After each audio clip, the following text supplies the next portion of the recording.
Hey la famille, j'espère que vous allez bien. Alors aujourd'hui, on se retrouve pour réaliser cette belle recette délicieuse de cake renversé à la banane et au caramel. C'est parti pour la recette. Alors pour la recette, on aura besoin de farine de blé, également de la banane, du sucre pour faire du caramel, un yaourt nature sans sucre, également des œufs, du sucre vanillé, de la levure chimique,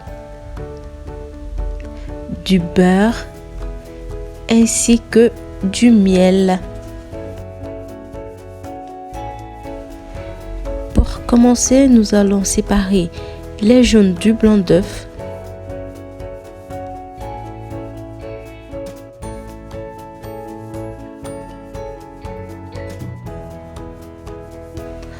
Ensuite, nous allons les battre pour avoir une petite mousse afin d'aérer le gâteau. Ainsi, la mousse obtenue, nous allons rajouter le pot de yaourt nature. On mélange le tout.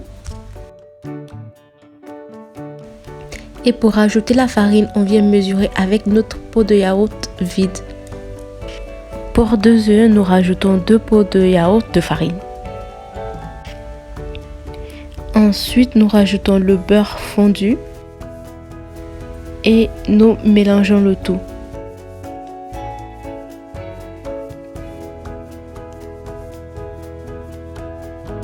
Ensuite, on rajoute le miel. Vous pouvez remplacer le miel par du sucre, bien évidemment. Également du sucre vanillé et un sachet de levure chimique. On incorpore tout cela à notre pâte de gâteau.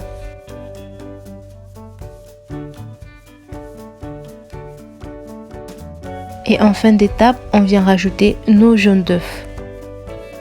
Voilà, la pâte est prête, on laisse reposer et on passe à la réalisation du caramel.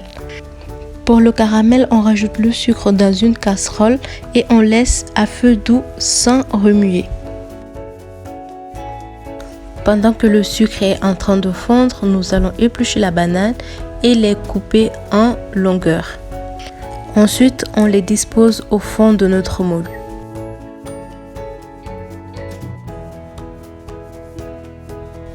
Voilà, le sucre a commencé à fondre. Nous allons remuer afin de ne plus avoir de morceaux de sucre.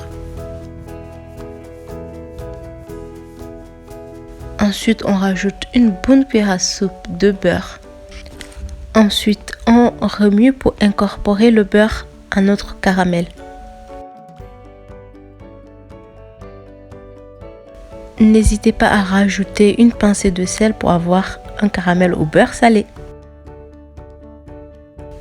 Voilà donc la consistance qu'on doit avoir du caramel.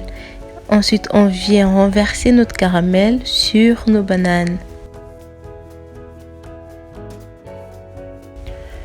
Il faut bien repartir le caramel tout au fond de notre moule.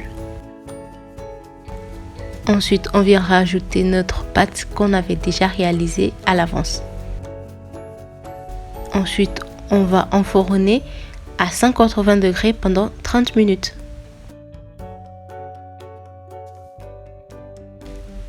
Pour parfumer le gâteau, j'ai rajouté un peu de zeste de citron. Et voilà le résultat final, la famille. Franchement, c'est un vrai délice. J'espère que la recette vous a plu. On se retrouve très prochainement pour une nouvelle recette.